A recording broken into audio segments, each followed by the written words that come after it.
அந்த தலைவனுடைய வீட்டில் இருக்கும் பொழுதுதான் அந்த ராத்திரியில கர்த்தர் அவனுக்கு தரிசனமாகி சொல்லுகிறார், பவுலே நீ தைரியமா இரு, மௌனமாயிராது, என்னை பற்றி பேசு அப்படின்னு சொல்லுகிறார்.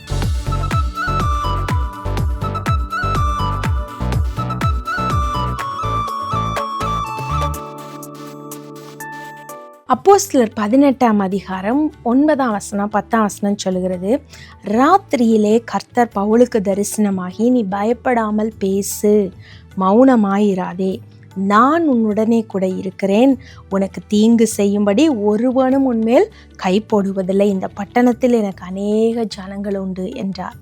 பிரியமான தேவ ஜனமே, பவுல் கொரிந்து பட்டணத்திற்கு போகிறான். அங்கே பயங்கர பிரச்சனைகள், போராட்டங்கள், அநேக எதிரிகள் சூழ்ந்து கொள்கிறார்கள். அவனை எப்படியாவது ஒன்றுமில்லாமல் ஆக்க வேண்டும், கொலை செய்ய வேண்டும் என்று எத்தனிக்கிறார்கள். ஆனால் அதுலேயும் அவன் தைரியமாக ஆண்டவரை குறித்து திருஷ்டாந்தப்படுத்தி பேசி தைரியமாக பல காரியங்களை சொல்லுகிறத நம்ம பார்க்கிறோம். அப்படி சொல்லும் பொழுது அவனை பட்டணத்தை விட்டு துரத்தணும்னு துரத்துறாங்க. அப்போ அங்கே தேவாலய தலைவனுடைய வீட்டில் அவன் இருக்கிறான். அந்த தலைவனுடைய வீட்டில் இருக்கும் பொழுதுதான் அந்த ராத்திரியில கர்த்தர் அவனுக்கு தரிசனமாகி சொல்லுகிறார், பவுலே நீ தைரியமா இரு, மௌனமாயிராது, என்னை பற்றி பேசு அப்படின்னு சொல்லுகிறார்.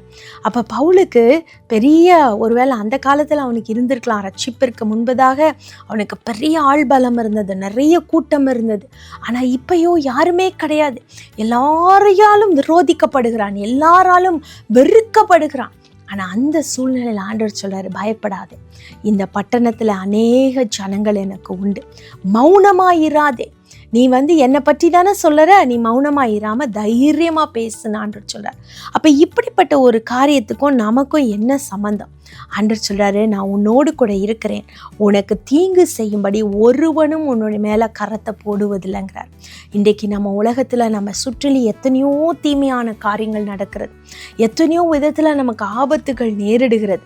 ஆனா இன்றைக்கு கர்த்தர் நம்மை பார்த்து சொல்கிறார், பயப்படாத, என்னை பத்தி பேசு, ஒருவனும் உன்னை தொடுவதில்லை, ஒருவனும் உன்னை தொடுவதில்லை, தீங்கு செய்யும்படி ஒருவனும் உன் மேல கைகளை போடுவதில்லைன்னு சொல்கிறார்.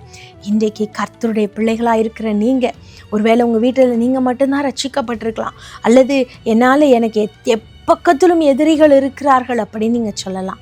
சோர்ந்து போகாதீங்க, கர்த்தர் உங்களோடு கூட இருக்கிறார். அவர் உங்களுக்கு தைரியமாக இருப்பார், அவர் உங்களுக்கு துணையாக இருப்பார், அவர் உங்களுக்கு பாதுகாப்பாக இருப்பார். ஒருவரும் உங்களுக்கு தீங்கு செய்வதில்லை. ஆனால் ஒன்று மட்டும் மறக்காதீங்க, மௌனமாக இருக்காதீங்க. ஏசப்பா பற்றி சொல்கிறீங்களா, சொல்லிக்கிட்டே இருங்க, அமைதியாக இருக்காதீங்க.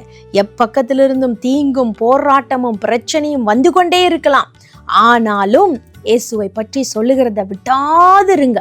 அப்படி நீங்கள் விடாது இருக்கும் பொழுது நிச்சயமாகவே கர்த்தர் உங்களுக்கு மிகப்பெரிய ஒரு விடுதலையை தருவார், மிகப்பெரிய ஒரு அறுவடையை தருவார், மிகப்பெரிய ஒரு ஆசீர்வாதத்தை தருவார். அந்த மௌனமாக இராமல் நம்ம இயேசுப்பா பற்றி சொல்லும் பொழுது அநேக ஆத்துமாக்களை நீங்கள் அறுவடை செய்து கொள்வீர்கள். அங்கே ஆண்டவர் சொல்றாரு, கொரிந்து பட்டணத்தில், இந்த பட்டணத்தில் அநேக ஜனங்கள் உண்டு என்று சொல்லி அந்த அதிகாரத்தின் பின்பகுதியை வாசிக்கும் பொழுது அவன் கொரிந்து பட்டணத்தில் இருந்து அநேக நாட்கள் ஆண்டவருடைய சுவிசேஷத்தை சொல்லுகிறான். அநேக ஜனங்கள் ஏற்றுக்கொள்கிறார்கள். அதன் விளைவாக எழுதப்பட்டதுதான் 1 கொரிந்தியர் 2 கொரிந்தியரின் புஸ்தகங்கள் எல்லாம். அந்த கொரிந்து பட்டணத்தில் பெரிய சபை உருவாயிற்று. அநேக சமயங்களை நம்ம பயந்து போய் ஏசப்பா பற்றி எப்படி சொல்றதுன்னு சொல்லி சொன்னால் கிண்டல் பண்ணுறாங்களே, சொன்னால் குறை சொல்கிறாங்களே, சொன்னால் திட்டுறாங்களே, இப்படி பயந்து இருக்கிறோம். சோர்ந்து போகாதீங்க, உங்களோட தேவன் இருக்கிறார். ஒருவரும் உங்களுக்கு தீங்கு செய்ய முடியாது. நீங்கள் செய்ய வேண்டிய ஒரே காரியம், மௌனமாயிருக்காதீங்க.